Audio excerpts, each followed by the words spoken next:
नमस्कार, आप देख रहे हैं इंडिया न्यूज़ 53 और आपके साथ मैं हूं फारूक। खबरों की शुरुआत करेंगे कोरोना अपडेट के साथ। जिले में कोरोना संक्रमित मरीजों का ग्राफ लगातार बढ़ रहा है। सोमवार को स्वास्थ्य विभाग द्वारा जारी बुलेटिन में कई कोरोना संक्रमित मरीज सामने आए हैं। सोमवार को जिले में नए 8 कोरोना संक्रमित मरीज सामने आए हैं। जिले का ये आंकड़ा 2190 तक पहुँच गया है। जिले में स्वस्थ होने वाले मरीजों की तादाद 2015 तक पहुँच गई है। फिलहाल एक्टिव मरीज 140 बताए गए हैं। गौरतलब है कि कल 150 एक्टिव मरीज थे, जिनमें से 10 मरीज स्वस्थ होने के बाद उन्हें छुट्टी दे दी गई। सोमवार को स्वास्थ्य विभाग द्वारा 714 लोगों के सैंपल प्राप्त किए गए हैं, जिनकी रिपोर्ट आगामी दिनों में प्राप्त होगी। जिले के कोविड सेंटर में एक्टिव मरीजों का इलाज चल रहा है। सोमवार को जिला कलेक्टर ने मरीजों और स्टाफ से वीडियो कॉलिंग कर बातचीत कर उनसे चर्चा की और सेंटर में चल रही व्यवस्थाओं की जानकारी ली। यदि किसी कार्य को संकल्प लेकर इच्छा शक्ति के साथ किया जाए तो उसके परिणाम अवश्य प्राप्त होते हैं। बुरहानपुर जिला प्रशासन ने जिले के कोरोना को बुरी नज़र से बचाने के लिए निरंतर सकारात्मक विचारों के साथ सख्ती से कोरोना प्रोटोकॉल के उल्लंघन पर कार्रवाई कर रहा है। नागरिकों को टीकाकरण के लिए भी प्रोत्साहित किया जा रहा है। जिला प्रशासन के मुखिया कलेक्टर जिला दंडाधिकारी प्रवीण सिंह अपने कुशल नेतृत्व के साथ मानवीयता और व्यक्ति के मनोबल बढ़ाने के लिए स्वयं वीडियो कॉल कर संक्रमित मरीजों से चर्चा कर रहे हैं। उन्होंने कोविड केयर सेंटर में भर्ती मरीजों से उनके स्वास्थ्य की स्थिति की जानकारी प्राप्त की। वीडियो कॉल के माध्यम से उन्होंने बारी बारी से स्वास्थ्य लाभ ले रहे व्यक्तियों से भोजन, पेयजल, साफ सफाई और बुनियादी आवश्यकताएं और उनकी ज़रूरी चीज़ों की जानकारी प्राप्त की। उन्होंने कहा कि यदि कोई दिक्कत हो तो आप अवश्य बताएं। जिले में बढ़ते कोरोना संक्रमण के चलते जिला कलेक्टर प्रवीण सिंह ने कोरोना की दूसरी लहर को ज्यादा घातक होने से सावधानी बरतने के लिए वीडियो संदेश जारी किया है। कलेक्टर एवं जिला दंडाधिकारी प्रवीण सिंह ने जिले में बढ़ रहे कोविड संक्रमण को रोकने के लिए वीडियो संदेश जारी कर नागरिक जनों से अपील की है। उन्होंने कहा कि छोटी छोटी लापरवाहियां नहीं बरतें। प्रत्येक व्यक्ति को कोविड के प्रति जागरूक रहना अति आवश्यक है। कोरोना वायरस की दूसरी लहर तेजी से संक्रमण फैलाती है, इसलिए लापरवाही न बरतें। कोविड के लक्षणों को शीघ्रता से पहचानें। कोविड के लक्षणों को पहचानने पर सही डॉक्टर के सुपरविजन में उपचार, होम आइसोलेशन, जिला अस्पताल जैसी भी परिस्थितियां हों उसके अनुसार निर्णय लें। उन्होंने जिलेवासियों से अनुरोध किया है कि जब भी कोई लक्षण सर्दी, खांसी, बुखार, लूज मोशन, डायरिया, बदन दर्द, आंखों में सूजन होने पर सही डॉक्टर से सही समय पर इलाज कराएं। मास्क अनिवार्य रूप से पहने और कोविड के नियमों का पालन करें। जैसा कि मैंने पूर्व की वीडियो में भी कहा है कि हमको कोविड के लक्षणों को बहुत जल्दी पहचानना होगा और समय पर अस्पताल आना होगा। पिछले साल के वायरस में और इस साल के वायरस में बहुत अंतर है। ये बहुत तेज़ी से फेफड़ों में संक्रमण फैलाता है और एक तय सीमा से ज़्यादा संक्रमण होने पर या फेफड़ों में बहुत अधिक संक्रमण फैल जाने पर आदमी को फिर अस्पताल में बचाने में डॉक्टर्स को बहुत परेशानी आती है और कई बार तो तमाम प्रयासों के बावजूद जो है आदमी की मृत्यु हो जाती है।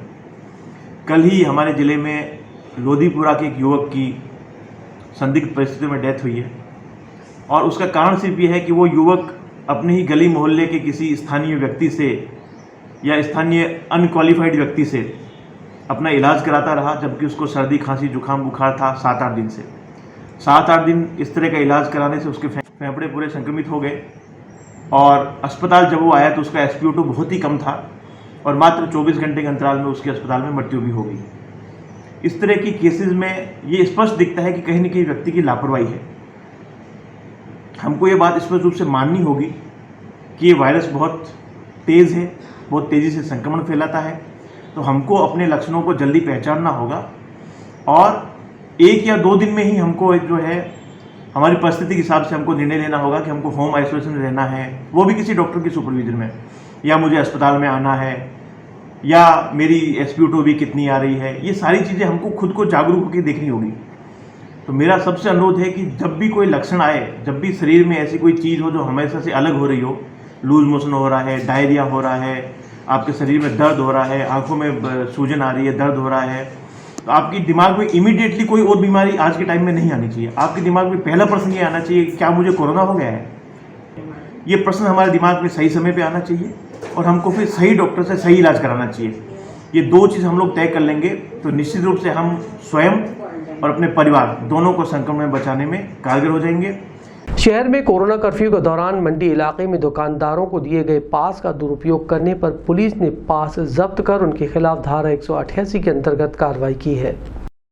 शहर के बाजारों में कोरोना गाइडलाइन की धज्जियां उड़ाई जा रही हैं। ज्यादातर दुकानदार नियमों कानूनों को ताक पर रखकर दुकान संचालित कर रहे हैं। कार्रवाई से पहले पुलिस द्वारा दुकानों के वीडियो बनाए जा रहे हैं। ऐसा ही एक दृश्य मंडी बाजार में देखने को मिला, जहां दुकानदार पुलिस एक दूसरे के हाथ जोड़ते नजर आए। टीआई कोतवाली गिरवर सिंह ने एक दुकान संचालक का पास जब्त कर लिया और दुकान को ताला लगवा दिया। देखने में ये आ रहा है कि कई दुकानदार गाइडलाइन का पालन न करते हुए दुकानों से राशन की डिलीवरी कर रहे हैं, जिसके कारण मार्केट में अधिक भीड़ बढ़ रही है। पुलिस और जिला प्रशासन की लाख समझाने के बाद भी लोग लापरवाही बरतते नजर आ रहे हैं। रोजाना पुलिस सैकड़ों लोगों को भगा रही है, बावजूद इसके लोग मानने को तैयार नहीं। थाना प्रभारी गिरवर सिंह जैसे ही बाजार में पहुंचे, कई दुकानदार ने दुकानों से सामान बेचते नजर आए। कई दुकानों को उन्होंने खड़े रहकर ताला लगवाया और 188 की कार्रवाई की। कई दुकानदार तो इतना ही लापरवाही बरत रहे हैं कि शटर लगाकर दुकानों में छुपकर सामान बेच रहे हैं। टीआई ने सभी को निर्देशित किया है कि अपनी दुकान के नंबर सार्वजनिक करें। किराना दुकान व्यवसायियों को पास दिए गए हैं। पास को दुकान को देख करके ग्राहक लोग आते हैं, लोग पब्लिक लेने के लिए आती है, तो समझाइश दी गई है कि वो यहाँ पर नया आए। और दुकानदारों को भी बताया गया है कि होम डिलीवरी करें, परंतु पब्लिक जो निकलती है या जो काम से जाते आते हैं लोग, वो वहाँ से दुकान देख करके रुक जाते हैं, ये उनको समझाइश देकर हटा रहे हैं। सोमवार को जिला संयुक्त कलेक्टर कार्यालय में उद्यानिकी और कृषि विभाग के अफसरों की एक बैठक आयोजित की गई। बैठक में अफसरों को 100% लक्ष्य को पूरा करने के लिए निर्देशित किया गया है। संयुक्त कलेक्टर कार्यालय में जिला कलेक्टर प्रवीण सिंह द्वारा उद्यानिकी विभाग, कृषि विभाग के अधिकारियों की एक संयुक्त बैठक आयोजित की गई। उद्यानिकी विभाग को जो वित्तीय वर्ष के टारगेट दिए गए थे, उसको लेकर समीक्षा कलेक्टर द्वारा की गई। कलेक्टर ने उद्यानिकी अधिकारियों को दिशा निर्देश दिए हैं कि किसानों की जो मांग की जा रही है, ड्रिप या अन्य कृषि सामग्री खाद संबंधित मांगों को जल्द से जल्द पूरा किया जाए। शासन ने जो टारगेट दिए हैं उन्हें 100% पूरा किया जाए। इसके अलावा कलेक्टर ने अधिकारियों को दिशा निर्देश दिए हैं कि जिले में खाद्य दुकानों पर राशन का आवंटन सुनिश्चित किया जाए। समय पर राशन दुकानों पर राशन पहुंचाया जाए ताकि आम जनता राशन के लिए परेशान न हो। इस बैठक में आगामी दिनों में कोविड-19 के वैक्सीकरण जो 18 साल के ऊपर के युवाओं को लगाए जाना है, उनको लेकर भी समीक्षा की गई। कलेक्टर ने अधिकारियों को निर्देशित किया है कि सारा डाटा एकत्रित कर लिया जाए। जिन लोगों को टीके लगाए जाने हैं उनका पंजीयन सुनिश्चित कर लिया जाए। काफ़ी संख्या में लोग इस मामले में बढ़ चढ़कर अपना पंजीयन कराया है। इससे पहले ही व्यवस्था दुरुस्त कर ली जाए ताकि आगामी दिनों में कोई परेशानी न हो। उद्यानिकी विभाग की ये बैठक है। उद्यानिकी विभाग को जो इस वित्तीय वर्ष के टारगेट मिले हैं, स्प्रिंकलर, मिनी स्प्रिंकलर और पोर्टेबल स्प्रिंकलर्स के, उसमें जो पोर्टेबल स्प्रिंकलर्स के स्थान पर ड्रिप और मिनी स्प्रिंकलर्स की किसानों की ज़्यादा मांग है, तो वो जो 400 हेक्टेयर का लक्ष्य है उसकी पूर्ति के संबंध में निर्देश दिए गए हैं। साथ ही साथ जो प्रशासनिक व्यवस्था में इनको जो प्रशासनिक व्यय लगते हैं उसका अनुमोदन किया गया है। देश में बढ़ते कोरोना संक्रमण के बीच अब लोग खुद ही आकर वैक्सीनेशन लगाने के लिए आगे आने लगे हैं, जिसके कारण वैक्सीनेशन सेंटर पर भीड़ बढ़ने लगी है। कोरोना वैक्सीन को लेकर अब लोग खुलकर सामने आने लगे हैं। लोगों के दिलों में डर और जो भ्रांतियां थी वो अब लगभग खत्म हो चुकी है और इसी का नतीजा है कि वैक्सीनेशन सेंटर पर भीड़ उमड़ने लगी है। पुराने टीबी हॉस्पिटल का परिसर कम पड़ चुका है। बड़ी संख्या में लोग वैक्सीन लगाने पहुंच रहे हैं। एक स्थान पर 50 से ज़्यादा लोग इकट्ठा हो रहे हैं, जो कि कोरोना गाइडलाइन के हिसाब से सही नहीं है। इस सेंटर पर रोजाना 200 से ज़्यादा लोग वैक्सीनेशन लगाने पहुँच रहे हैं, इसलिए ये जगह कम पड़ रही है। प्रशासन चाहे तो इसकी जगह पुराने जिला अस्पताल का उपयोग कर सकता है और गुजराती समाज के लोगों ने भी अपनी जगह देने के लिए प्रशासन से निवेदन किया है। वैक्सीनेशन सेंटर पर जिस स्थान पर वैक्सीनेशन लगाया जा रहा है वहां पर भी ज़्यादा भीड़ हो रही है। लोग वैक्सीन लगाने तो आ रहे हैं, लेकिन साथ में कहीं ना कहीं संक्रमण का शिकार भी हो सकते हैं। इस मामले में जिला कलेक्टर प्रवीण सिंह ने कहा कि वैक्सीनेशन सेंटर पुराना टीबी अस्पताल से हटाकर सावित्रीबाई कन्याशाला में कर दिया जाएगा। देखिए, जो टीबी वैक्सीनेशन सेंटर है वो पहले हम लोगों ने इसलिए वहाँ पर रखा था क्योंकि वो शहर के हृदय स्थल में है और लोगों के लिए आवागमन की दृष्टि से और उनके घरों के पास में है। लेकिन चूँकि अभी सेकंड डोज के लिए काफ़ी लोग ड्यू हो गए हैं और अचानक से भीड़ बढ़ी है, तो आज हम लोगों ने तय किया कि उसकी बगल में कोई स्कूल है बड़ी, वहाँ पर वैक्सीन सेंटर को शिफ्ट करेंगे ताकि लोगों को जो है आसानी से वैक्सीन। कन्याशाला है सर। मुझे नाम सावित्रीबाई फुले कन्याशाला संभवतः यही नाम होगा, स्कूल है। शनिवार चौराहे पर आम से भरे एक ट्रक के ड्राइवर ने सिग्नल की अनदेखी कर वाहन को चलाया। पुलिस ने ट्रक जब्त कर कार्रवाई की है। शनिवार चौराहे पर एक तेज रफ्तार आम से भरे हुए ट्रक ने ट्रैफिक सिग्नल तोड़कर भागने का प्रयास किया। तभी ड्यूटी पर तैनात ट्रैफिक पुलिस कर्मियों ने ट्रक को रोका और उसे कागज की मांग की। इस पर ट्रक चालक ने हंगामा शुरू कर दिया और पुलिस कर्मियों के साथ बदसलूकी पर उतर आया। पुलिस जवानों ने इस पूरे घटनाक्रम की पूरी वीडियो बनाई और इसकी सूचना वरिष्ठ अधिकारियों को भेजी। वरिष्ठ अधिकारी के रूप में सूबेदार हेमंत कुमार पाटीदार मौके पर पहुंचे। उन्होंने भी ट्रक वाले से कागज मांगे, लेकिन उसने अपनी मनमानी चलाई और कागज देने से मना कर दिया। काफी देर तक अधिकारियों से ट्रक चालक बहस करता रहा। इसके बाद यातायात सूबेदार ने ट्रक को थाने पहुंचाया और यहां वैधानिक कार्रवाई करते हुए ट्रक को जब्त किया है। यातायात सूबेदार ने कहा कि वाहन चालक इच्छापुर से खंडवा की ओर जा रहा था। इसी दौरान उसने लापरवाही पूर्वक यातायात के ट्रैफिक सिग्नल को तोड़ते हुए वाहन निकालने का प्रयास किया।